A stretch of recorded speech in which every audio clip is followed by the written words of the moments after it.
नमस्कार, आप देख रहे हैं पब्लिक दस्तक। साथ से भारत मुक्ति मोर्चा पूरे देश लोगों को जगा रहे हैं और अपने अधिकारों के बारे में बता रहे हैं।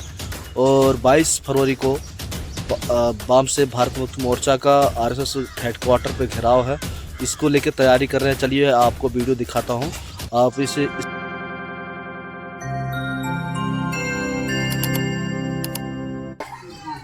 बाम सेब का नाम आप लोगों ने कुछ लोगों ने सुना होगा। हमारे नौजवान साथी दो एक लोग हैं, ये लोग तो जानते होंगे, लेकिन आप लोग महिलाएं हैं, हो सकता है उन्हें सुनी। बाम सेब वही संगठन है जिससे निकल करके बहुजन समाज पार्टी 4 बार सरकार बनाई। अब तो समझ में आ गया होगा कुछ। क्यों? बहुजन समाज पार्टी नाम की जो पार्टी बनी, जो पूरे मतलब उत्तर प्रदेश में 4 बार जो है सरकार बनाई। अब तो समझ में आ गया होगा ना कि बाम सेब क्या है। अच्छा, बाम सेब जो है का नाम तो लेने में आसान है, लेकिन ये कर्मचारियों का संगठन है। अभी आपने पहले बताया कर्मचारियों का संगठन है, लेकिन कर्मचारी के अपने हित में काम नहीं करता। बाम सेब जब बना तो उस समय मात्र 3 लोग थे। एक नाम पुराना नाम है, सबसे पहले जो आदमी थे दीना भाना, और दूसरा नाम है डीके खापड़े। कांसीराम साहब का तीसरे नंबर पर नाम आता है। ये तीनों लोग मिलकर के बाम सेब बनाए। 1973 में इसका बीजारोपण हुआ और 5 साल तक ऐसे मीटिंग करते रहे लोग, लोगों को, समाज को लोग जगाए। और 1978 में इसका नाम विधिवत होता है ना, इसका नामकरण विधिवत हुआ। 78 से लेकर के और 84 तक, उस समय कांसीराम साहब राष्ट्रीय अध्यक्ष थे, चलाए। और 84 के बाद 84 में ही DS4 बनाए। DS4 का ड्रामा यहाँ हुआ कहीं हुआ आप लोग देखे? DS4 में क्या दिखाते थे? समाज के साथ क्या अन्याय अत्याचार हुआ और किसने किया, मतलब दोस्त और दुश्मन उस समय दिखाई देता था। आज दिखाई देता है कहीं? नहीं दिखाई देता। क्यों दिखाई देता है? कहीं नहीं दिखा, ना कोई बताने वाला है। तो कुछ दिन चलाइए, और इतने दिन चलने से पूरे देश के 13 राज्य में फैल गया। पूरे देश के 13 राज्य में फैल गया। और 1985 में फिर BSP बन गई। फिर 10 साल चला। 95 में पहली बार सरकार बन गया कि उत्तर प्रदेश में। क्या भाई बन गई ना? 10 साल कांसीराम साहब केवल मेहनत किए थे। उस समय एकदम फील्ड खाली थी। कांसीराम साहब के अलावा समाज का कोई काम करने वाला नहीं था, चाहे आज वो चंद्रशेखर रावण हो, चाहे वो आज बावन मेश्राम हो, या कोई भी XYZ हो। एकदम फील्ड खाली थी, पूरा एकदम कोई दिख नहीं रहा था। क्योंकि समाज के साथ जो अन्याय अत्याचार हो रहा था, समाज एकदम पीड़ित था। और कांसीराम साहब को पा करके एकदम जुट गया, एकदम। आज कांसीराम साहब के नाम पर आप कोई भी काम करिए, अभी 50 लोग इकट्ठा हो जाएंगे। अभी 15 मार्च को कांसीराम साहब का जो है जयंती है, हम लोग जो है धनगढ़ मनाएंगे। आप लोगों से रिक्वेस्ट है कि आप लोग जरूर आइए। वहाँ कांसीराम साहब के विस्तार, उनकी जीवनी में विस्तार में, बहुत लंबे विस्तार जो है आप लोगों को बताया जाएगा। तो कांसीराम साहब ने 95 में पहली बार सरकार बनाया। फिर लगातार वो जो है अपने बुद्धि विवेक से, संख्या तो कम थी लेकिन दिमाग से उन्होंने 3 बार लगातार सरकार बनाया। बहन जी को 3 बार मुख्यमंत्री लगातार बनाए। चौथी बार जो है जब सरकार बनी 2007 में, तो उस समय कांसीराम साहब अचेत अवस्था में थे। बताया जाता है कि उनको लकवा हो गया था और वो जो है कुछ चल फिर नहीं पाते थे। ऐसी स्थिति में 2007 में बहन जी की सरकार बनी। 2007 में बनी सरकार।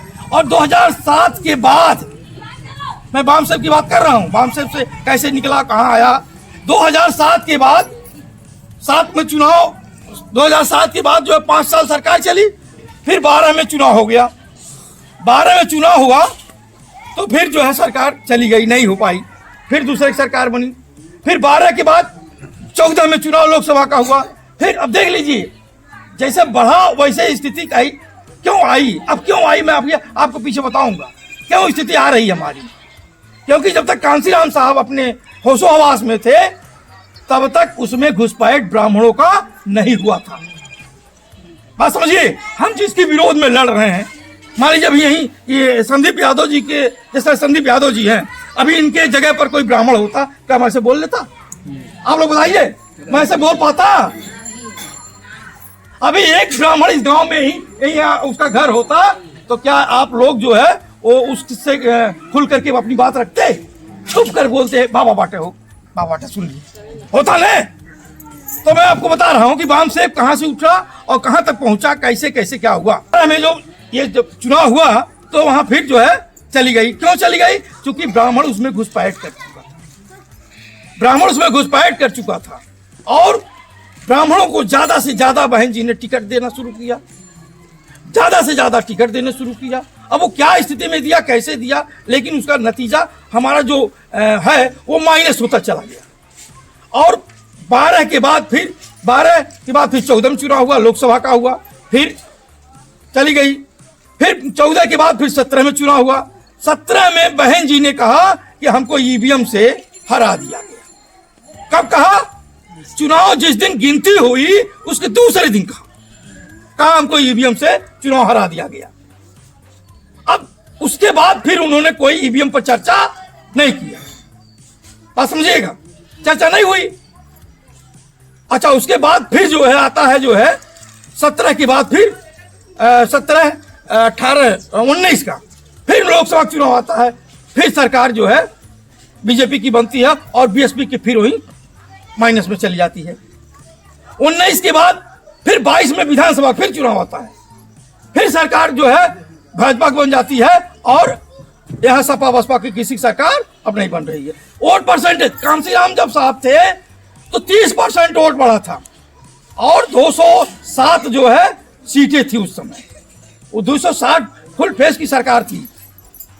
और तब से लेकर के आज तक ये जो है आज प्रेजेंट टाइम में आज स्थिति ये है कि जहां कांसीराम साहब 30% वोट बढ़ाए थे समाज को लेकर के, एक जाति को लेकर के नहीं, पूरे समाज को लेकर के, वो ब्राह्मण को छोड़ करके बाकी पूरे 85। अभी आपने बताया कि 85%, हम 85% का अभी मोल 85 जयमूलवासी ने 85% लोगों को जोड़ करके बनाए थे और बनाए तो कहां पहुंच गई, कहां पहुंच गई?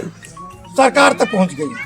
और जैसे ही उसमें घुसपैठ हुआ आज कहां पहुंच गई?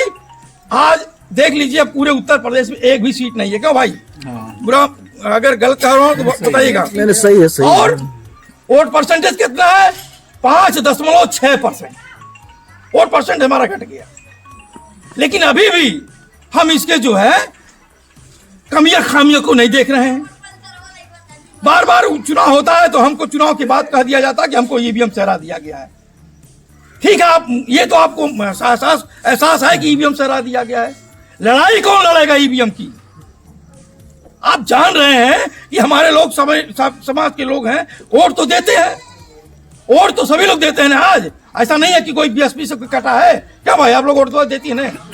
आप लोग हाथी को वोट देती है ना? सभी लोग देते हैं। ये पूरे यहीं पर नहीं देते हैं, पूरे उत्तर प्रदेश में। लेकिन आज कहां वोट जा रहा है? वोट कहां जा रहा है? आप बताइए, कुछ बताइए, थोड़ा कुछ बताइए, हमारा मनोबल बढ़े। वोट कहां जा रहा है? कमल पर जा रहा है। बटन पर, बटन हाथी का दबा रहा है तब भी जा रहा है, बटन जो है साइकिल का दबा रहा है तब भी जा रहा है, माने कहीं भी दबा रहे हैं तो जा रहा है वहां। इसकी लड़ाई कौन लड़ेगा? इसकी लड़ाई जमीन पर कौन लड़ेगा? इसकी लड़ाई लड़ना पड़ेगा ना भाई।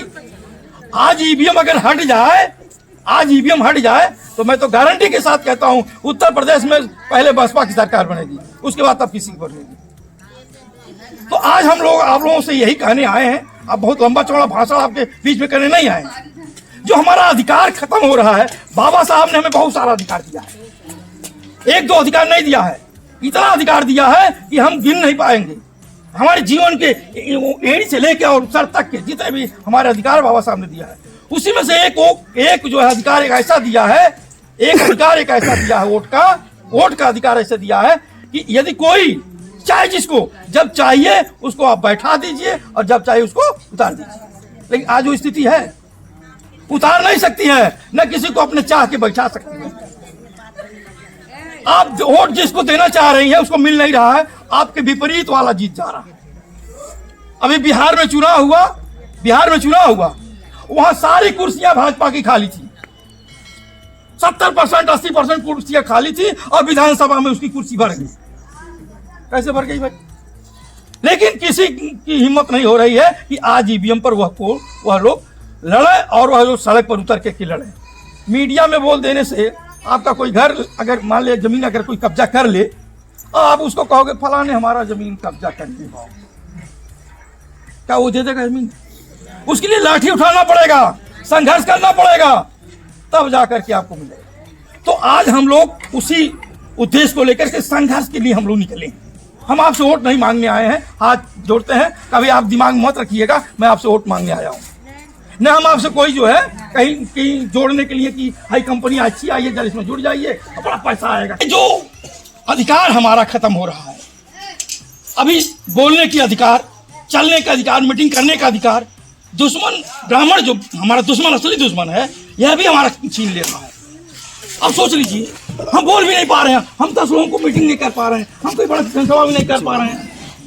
बामसेफ जो है, बामसेफ आपने बताया ना, बामसेफ जो है हर साल में एक बार दिसंबर में वह मीटिंग करता है, बड़ा मीटिंग करता है, 5 दिन का मीटिंग करता है। कितने दिन? 5 दिन का मीटिंग करता है। वो क्यों मीटिंग करता है? कि हम साल भर क्या किए हैं और अगले साल हमको क्या करना चाहिए। इसी चीज को लेकर के उड़ीसा कटक में जो है हमारा कार्यक्रम लगा हुआ था। मैं मेन मुद्दे पर आ रहा हूं, क्योंकि अब समय ज्यादा हो गया आप लोगों का, हम ज्यादा आप लोगों से बैठाएंगे नहीं आप लोगों को। तो वहां कार्यक्रम जो है वहां रद्द करवा दिया गया। किसने रद्द करवा दिया गया? यही जो है ब्राह्मणों ने। आरएसएस का जो मुखिया है मोहन भागवत, ये मैसेज पाया और कहा कि जो है ये इतनी संख्या में लोग हैं, वहाँ कहा ये मुसलमानों की मीटिंग है। वहाँ से ये कहवाया कि मुसलमानों की मीटिंग है और इसको रद्द कर दिया जाए। और वही डीएम जो 2 महीने पहले दिया था, आज भैया वही डीएम अपने रद्द कर दिया। आप समझ लीजिए, आप लोग 2 महीने पहले खुद अपने डीएम दिया था मैडम, आज वही रद्द कर दिया। किसकी बदौलत? सरकार उसकी चल रही है और हुक्म चल रहा है मोहन भागवत का। मतलब सारे संगठनों का जो है, सारे ब्राह्मण संगठनों का जो भाजपा, कांग्रेस, जितने भी आप देख रहे हैं, आप बुरा न मानिएगा, सपा बसपा में भी ब्राह्मणों का ही घुसपैठ है। आज उसी के इशारे पर सारे लोग काम कर रहे हैं। जब ब्राह्मण घुसपैठ करेगा तो क्या हम सुरक्षित रह पाएंगे? तो हमारे अधिकार को रोक दिया। तो आज हम लोग जो है 4 चरणों का कार्यक्रम मेश्राम साहब ने, जिसके राष्ट्रीय अध्यक्ष बामन मेश्राम ने इस समय जो है वो बामन मेश्राम साहब हैं, जो उन्होंने कहा कि अब हम ऐसे नहीं, हम जो लोग कानून और संविधान को मानते हैं, जैसे मान लीजिए आप इतने लोग हैं, अभी हमारे साथ कोई बदतमीजी कर दे, अभी हमको कोई कालर पकड़ ले, हमको कोई कह दे, तो आप लोग देख पाएंगी? तुरंत लड़ जाएंगी। लेकिन नहीं, मैं कहूँगा कि नहीं, मार झगड़ा करने की जरूरत नहीं है, हम इसके खिलाफ कार्रवाई करेंगे। तो क्योंकि हम बाबा साहब के बनाए हुए कानून और संविधान को मानने वाले लोग हैं, हम उपद्रवी लोग नहीं हैं। अगला तो चाह ही रहा है कि ये बहुत बोल रहा है, जरा इसकी कालर पकड़ लो, अब खत्म हो जाएगा, ये चले जाएंगे सब लोग। बस मुझे बामसेफ इतना संगठन चल रहा है, उसको टच करके इस बामसेफ को खत्म करने का उन लोगों का प्लान था, लेकिन ऐसा नहीं, उसके मंसूबा उसका फेल हो गया। फिर बामन मेश्राम वहीं से बैठे बैठे उन्होंने कहा कि हम 4 चरणों में अब कार्यक्रम करेंगे, आंदोलन करेंगे। पहला चरण का कार्यक्रम हमारा 7 जनवरी को हुआ और 7 जनवरी को जब हम लोग ज्ञापन दिए, ये संदीप यादव जी हैं हमारे साथ में, ये भी हमारे लोगों के साथ में थे। 7 तारीख को हम जैसे ही ज्ञापन दिए, 8 तारीख को खबर छप के आती है, मोहन भागवत का बयान आता है, क्या कहते हैं, हमको आसुरी शक्तियां 22 तारीख को मिटाने आ रही हैं। आसुरी शक्तियां कौन है भाई? हम ही लोग हैं। असुर का मतलब जो हम लोग जो पहले समय में सूर असुर था, हम इतिहास में नहीं जाना चाहते हैं क्योंकि समय ज्यादा लग जाएगा। असुर का मतलब जो होता था जो शराब न पिए, हमारे लोग शराब पीने वाले लोग पहले नहीं थे, अब न हो गए बड़े शौकीन। तो ये आसुरी शक्ति हमको मिटाने आ रही है 22 तारीख को। ये कब छपा? 8 तारीख को। फिर हम लोग 15 तारीख को ऐसे जैसे आप लोग बैठे हैं ऐसे हम लोग बैठ करके धरना दिए। फिर 16 तारीख को फिर उसका स्टेटमेंट छप के आया मोहन भागवत का, कहा हम देश में अब समरसता लाना चाहते हैं। कहो संदीप सर जी, बिल्कुल सर, कहा हम देश में समरसता लाना चाहते हैं। समरसता का मतलब ये होता है कि जो जैसे जहां नीच ऊंच है ऐसे सब रहे, लेकिन एक साथ बोलचाल बैठक हो। मतलब समानता नहीं, समरसता कह रहा था। क्यों सर? बिल्कुल सर। तो देखिए उसके मन में कितना खोट है। फिर उसके बाद में हम लोग 22 जनवरी को रैली प्रदर्शन की, बड़े पैमाने पर, लगभग उसी दिन कार्यक्रम था उसका। हाँ, तो बड़े पैमाने पर हम लोग संख्या मतलब जो है रैली किए, और पूरे भारत के 725 जिलों में एक साथ होता है। आप लोग समझ लीजिए, ये संगठन बाम सेफ संगठन अब छोटा मोटा संगठन नहीं है। यहाँ चपरा में 10-5 लोग दिख रहे हैं, लेकिन जब मीडिया चलाते हैं इनसे आप पूछिएगा कि पूरे देश भर में संगठन एक साथ ज्ञापन देता है और एक साथ रैली करता है, एक साथ प्रदर्शन करता है। 22 जनवरी को जब हम लोग ज्ञापन दिए, मतलब रैली किए, रैली करके जब ज्ञापन दिए, तब 23 तारीख को खबर छप के आई। उस दूसरे तरफ से खबर नहीं है, दूसरे तरफ से खबर आई, यूजीसी आ गई। अब बताइए यूजीसी में मतलब जैसे समाज को क्या है, थोड़ा सा आप लोग तो पढ़ी कम लिखी हैं, भटकाने के लिए, हाँ, वो ध्यान भटकाने के लिए समाज की। अब हम सबके साथ, पहले एससी के साथ माने जातीय भेदभाव नहीं होना चाहिए कि कोई किसी को चमड़ा न कहे, कोई किसी को अनहरा न कहे, कोई किसी को लुजवा लंगड़वा न कहे। इसके खिलाफ जो कहेगा उसके खिलाफ मुकदमा हो जाएगा। पहले तो हमारे एससीओ में होता था, जैसे आई किसी चमार धोबी पासी खटी बेलदारों में था। अब क्या था, पिछड़ियों में हो गया। पिछड़ियों कौन? जैसे अहिर, कुर्मी, कहार, तेली, गाऊ, ये सब है ना जातियां। कहा अब इनके ऊपर भी लागू होगा। तब क्या हुआ, जो वही प्रधानमंत्री जो हिंदू हृदय सम्राट जो ब्राह्मण कहते थे, जिसको कहते थे कि प्रधानमंत्री हिंदू हृदय सम्राट है, आज क्या हो गए, वो तेलिया हो गए। तेलिया हो गए क्यों? क्योंकि हमारे वो कह रहा है, जनेऊ पकड़ के कह रहा है हमारा चंदन हमारा खत्म हो जाएगा, हम चंदन नहीं लगा चलने पाएंगे, हम अपना जनेऊ नहीं हम दिखा पाएंगे, हम अपना ब्राह्मण में लिखेंगे, एंटीना नहीं है एंटीना, ये चुरकी जो हम नहीं रखना चाहते हैं। तो ऐसे देश में हम नहीं रहना चाहते हैं। यही तो हम चाहते हैं कि तुम देश से चले जाओ। हमारा प्लान है यही। भविष्य में हमारा प्लान है कि इस भारत में जो इस देश, जिसका डीएनए, जिसका ब्लड, जिसका खून भारत से मैच नहीं खाएगा, वो इस देश में रहने नहीं पाएगा। हमारा प्लान है। आज वो कह रहा है तो ये हम अपनी जीत मानते हैं इसको। तो आज उसी उद्देश्य को लेकर के हम गांव-गांव में लोगों को बता रहे हैं कि भाई आप लोग जो है ऐसी मामला है, आप लोग कभी भी ऐलान होता है तो एक दिन का जरूर समय आप लोग निकालिए। आपसे पैसा नहीं मांगा जाएगा, आपसे कोई बहुत ज़्यादा कहीं मैंने दिल्ली और लखनऊ बम्बई नहीं जाने के लिए कहा जाएगा। कभी कभी आपको ज़रूरत पड़े तो कभी कभार आप लोग अपने मान सम्मान स्वाभिमान के लिए, बाबा साहब के दिए हुए अधिकार को अगर आपको बचाना चाहती हैं तो एक दिन का समय आप लोग दे सकती हैं, नहीं दे सकती हैं? हाथ उठाकर बताइए, आप लोग दे सकती हैं, नहीं दे सकती हैं? देंगी ना? अब हम आप लोगों को विश्वास हो गया है कि महिलाएं जो कहती हैं वो कभी झूठ नहीं बोलती हैं। पुरुष तो कभी कभार पी पा के झूठ बोल देता है। अरे बाबा जी खाती तो पूरी जिंदगी बा।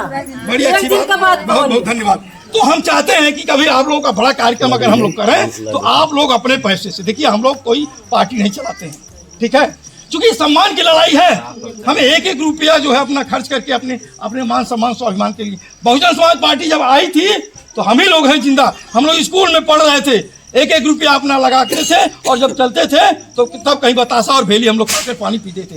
ये झंडा आज आप लोग जो देख रही हैं, हम लोग झंडा जेब में रख लेते थे जब ब्राह्मण बस्ती चाहती थी, लेकिन आज मैं हरेवा में ऐसे घुसा हूँ और पूरा ब्राह्मण बस्ती है, सीना तान करके आया हूँ। किसी का औकात नहीं हुई कि हम कोई टच कर दे, कोई औकात। तो किसकी देन है? ये संघर्ष की देन है। ये हम लोगों ने संघर्ष किया है, किसी के भीख से हमको नहीं मिला है। हम किसी के भीख से हमको ये नहीं मिला है। बाबा साहब के दिए हुए अधिकार पे हम समझे और संघर्ष किए, तब आज हम लोगों को ये मिला है। और सारे सुनिए, अब मोहन भागवत को हम क्यों घेर रहे हैं? हम क्यों दिल्ली और लखनऊ क्यों नहीं जा रहे हैं? तो जो जितने भी देश में जितने भी पार्टियां हैं, सब में ब्राह्मण है, सब में ब्राह्मण है। आप समझ लीजिए, क्योंकि हम अगर वहां जाएंगे तो हमारी सरकार से कहेंगे, नरेंद्र मोदी से कहेंगे, और लखनऊ जाएंगे तो किससे कहेंगे? योगी से कहेंगे। योगी मोदी खुद जो है उसके आगे ऐसे सो करके ऐसे प्रणाम करते हैं, सो के ऐसे करते हैं। तो इसका मतलब उसका बाप हुआ ना, वो जिसके सामने से सो कर रहा है उसका बाप न हुआ। तो बाप को पकड़ने में अच्छा है कि लड़का को पकड़ना अच्छा है? क्यों? अगर गलती कोई करता है लड़का आप लोगों का तो माँ बाप लोग पकड़ते हैं। तो इसी तरह से हम लोग जो है हम उसके बाप को सीधे पकड़ने जाएंगे। और हम किसके पर आपको बता दें, 2022 में हम लोग एक बार घेराव कर चुके हैं और तब उस समय ताला मार करके वो हेडक्वार्टर में 3 दिन पहले ही ताला मार करके अयोध्या आ गया था। अयोध्या में भी हम हैं, कहाँ जाओगे भाग करके? पूरे भारत में हम बहुजन समाज के लोग हैं, कहीं भी तुम बच नहीं पाओगे। अब तुम्हारा वही हश्र होगा जो हमने तय किया। अब आप बाद में बताएंगे।